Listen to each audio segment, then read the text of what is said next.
Hello mga ka-SCAS, abalang-abala ang team ni Daniel Padilla sa pagbibigay ng tulong sa mga nasalanta ng nakaraang bagyo. Naglunsad ang ina nito ng hatid tulong operation.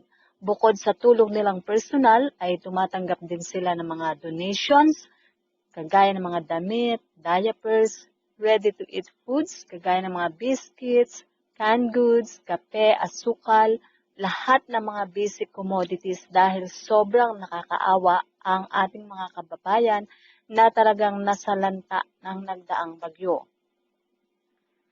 Samantala, nangangamoy naman ngayon ang isang project ni Daniel Padilla.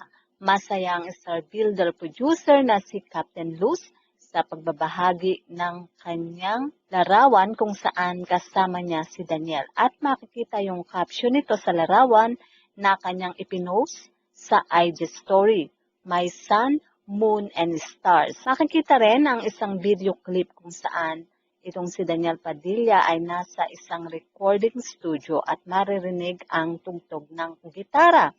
Tila love song ito. At yan na nga, sunod-sunod na nga tinatrabaho ni Daniel ang mga proyekto niya inside and outside sa movie industry. Well, malalaman natin kung para saan ba ang inihahandang awitin na ito ni Daniel Padilla. At ang ating magiging clue, isa ito sa mapapakinggan sa isang project or sasabihin nating endorsement. So mga ka-SCAS, yan nga po ang ating balitaan at kung inyong naibigan, put your comment down below at syempre, huwag kakalimutang mag-like, share, and subscribe.